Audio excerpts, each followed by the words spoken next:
Yo, yo, yo, what's going on, good people? It's your homie HerbMan, and you're tuned in to a brand new episode of Herb of the Day. You guys need to go tell somebody that your homie is on, man, and you are rocking with the best. If this is your first time coming to our channel, coming to our station, if this is your first video, please hit the logo on your screen there and hit that notification bell so that you never, ever miss a daily episode of Herb of the Day or any of our other exclusive information that we bring here on this station. All right.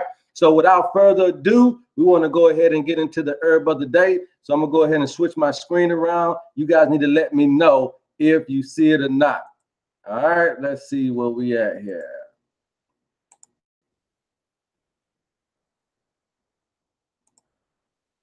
All right, so you guys should be looking at the screen. If not, please let me know. Again, you're rocking with the best. I'm your host, HerbMan, and this is the Herb of the Day show. All right, now what is our Herb of the Day? Our Herb of the Day is a different type of herb. It is one of the first herbs that we're going to come around to that we really can't even call it an herb, okay? This is more of an extract, and the name of it is bromelain, okay? A bromelain.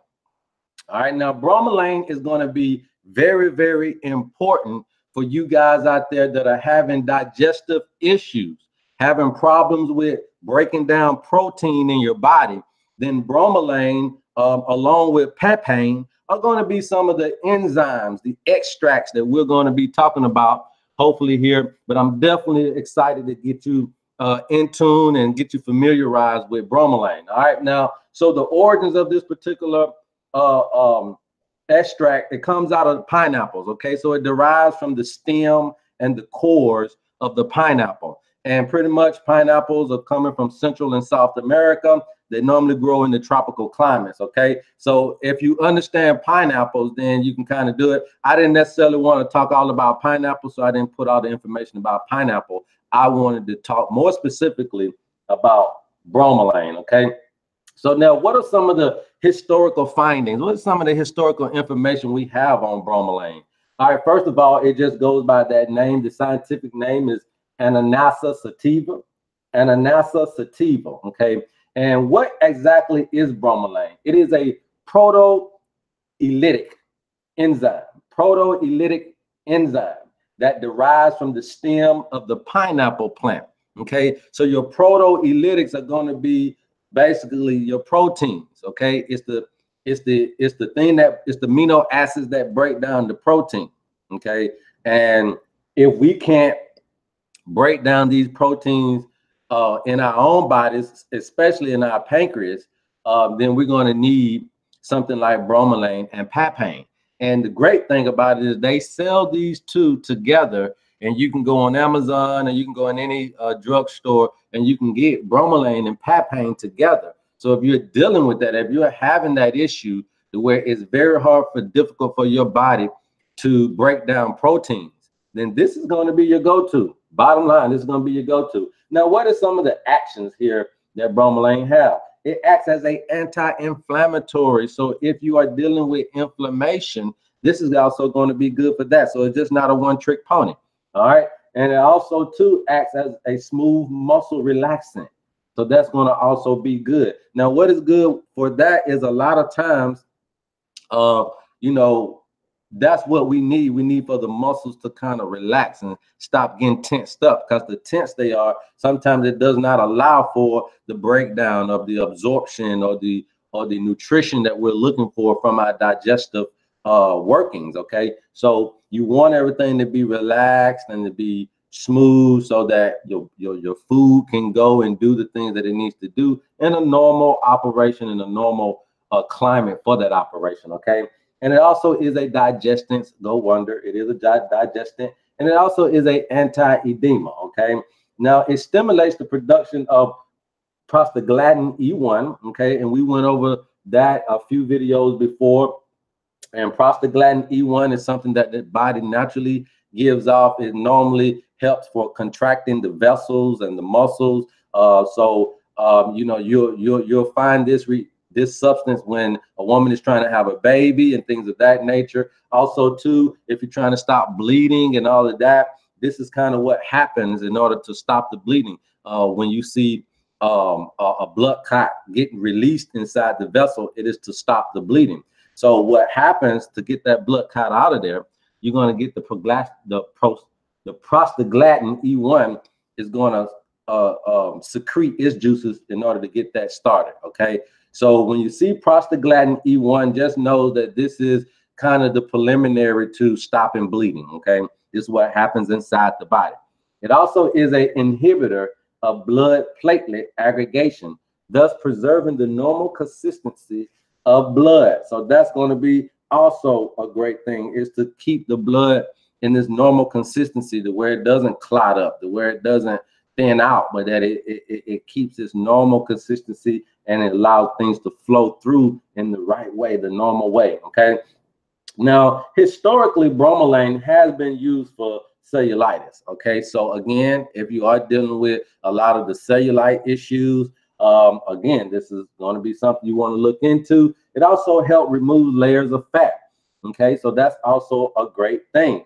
And it has some reputation as a digestant in terminal diseases, because a lot of times, you know, when we're dealing with a lot of the diabetes and things of that nature, a lot of times we have bad digestive systems. Okay, and when you have a really bad digestive system, when you think about a person that has pancreatic cancer or pancreatitis, a lot of times pancreatitis happens, that person really literally dies from malnutrition. Okay, and it's because you can't get the absorption of the nutrition, you know. And so this is why something like this is going to be very important, especially if you're dealing with diabetes or anything dealing with the pancreas. Okay, remember one thing: the pancreas is the final resting spot for most of your digestive issues. Okay, well, most of your digestion comes through the pancreas last. Okay, when you're talking about starch and when you're talking about unsaturated fats, that normally finalizes in the pancreas. Now, saturated fats normally finalizes in your mouth, and really the only saturated fat is coconut oil. Okay, now certain starches you can break down preliminary in your mouth, but it finalizes in the pancreas. Now, the only thing that finalizes in your duodenum or your gallbladder, so to speak, are going to be your polyunsaturated fats. So you got your polyunsaturated fats. Normally, all of those are going to be finalized in the duodenum and the gallbladder through bile. But when you get to the pancreas, then the other things are finalized there, which is going to be, like I said, your proteins, your fats, and things of that nature. So what you want to try to do, well, I mean, your proteins and your starches. So what you want to try to do is, because of the carbohydrate and the high carb diet that we mostly are on here, a lot of times you can't get what you need from carbs because they're mostly processed food, right?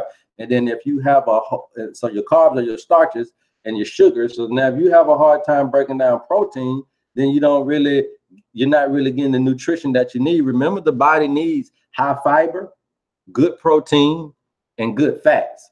So the good fats are going to be things that are your saturated fats, not your unsaturated, but your saturated. Okay, but there are also some good unsaturated fats like flaxseed, chia seed, okay, and things of that nature. But understand that when you don't get the protein broke down, all right, then you're going to have problems probably with the fiber and all of those types of things as well. So again, if you having any kind of digestive issues and you're not being able to pull the nutrition, you're not being able to break down the food the way you need to be breaking it down, then bromelain, definitely you need to consult your physician about the bromelain and the papain. Okay, now it also says here that it is used for sinusitis, for weak digestion in the elderly, for edema following surgical operations, okay, to promote post-operative healing, okay. It is used by natives of the Far East for quinsy, part of the Bristol Cancer Diet, to promote digestion of proteins. So you can see that this is what this baby is all about, along with a few other magnificent qualities that it has, all right. Now, it is of value in modulating tumor growth, blood coagulation, and anti-inflammatory changes in the debridement of third-degree burns. And this was a quote from K. Van Rischaten from British Journal of Phytotherapy. Okay. Now, as an inflammatory, it has been used for rheumatoid arthritis, thrombophlebitis, hematomas, oral inflammation, diabetic ulcers, rectal and pyrectal inflammation, okay, athletic injuries, as well as general oral and plastic surgery. So this thing goes all kind of ways. This is nothing that your homie is making up here. All right. Now, what are some of the recommended ways that we can take this particular bromelain? Well, first of all, because it comes out of the stem or the core of the pineapple, the best way to get this is either through drinking pineapple juice, or you need to take you some tablets. I'm just going to tell you off the rip. Okay. So here is going to say 1 or 2 200 milligram bromelain tablets between meals 3 times a day. Okay. If you're really dealing with some really severe stuff, you know, patient preference, you want to do vegetarian, hypoallergenic, yeast-free capsules. Okay. So you can get vegetable capsules, you can get glycerin capsules any way you want. To aid as a digestion, you want to do about 250 to 500 milligrams at your meals. That is to help you digest your food.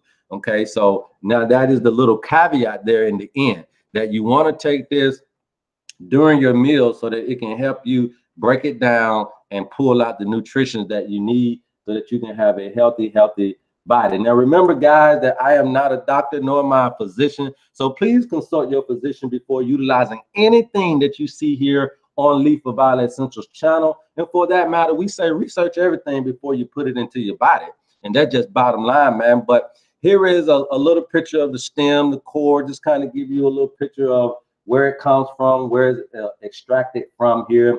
And then we also too gave you the breakdown of the enzyme here. But this is for digestive enzyme. Bottom line, again, is most effective for digestive situations, and it's also good for inflammation. So I'll go ahead and put that up there for you guys. But if you're dealing with anything like this, in order to get your health back in order, you definitely want to make sure that you're able to get the nutrition out of your food. There's no reason for us to give you these plans and these diet remedies and you can't get what you need from the food. You know what I mean? And a lot of us may not even know that this may be our issue. A lot of us may not even be aware that we are maybe dealing with these things. So again, this is going to be very important for you to go and consult your physicians and just see exactly what's going on, exactly what you need to do. If you are dealing with weight loss, this is going to be a very good thing for that. If you need to, you know, lose some weight, if you need to get that under control, then breaking down your food, and especially when you're juicing and things of that nature, it's kind of hard for a lot of people to juice if they're not pulling the nutrition out of the food. And so again, you can try all these different fads and you can try all these different things, but if food is your medicine and if you can't get the nutrition out of your medicine, then of course there's going to be some very big issues there. So hey man, we thank you very much. We want you guys to continue to stay connected and join the family. You can get us on Facebook, you can get us on Instagram, we're always here on YouTube, and as well you can follow us there on Twitter at HerbMan. All right, so we appreciate all of the love and the support that we're getting thus far. I always said, but the channels continue to grow. Just please spread the word that we're going to continue to be giving you all the education that we possibly can here on this station about your health and about your wealth. If there's any questions, any concerns, any comments out there that you guys want us to address, please let us know, man. I am here for you. I love you guys, and there's absolutely nothing you can do about it. All right. And this has been an episode of Herb of the Day. I'm your homie HerbMan. And until next time, peace. Yes, sir.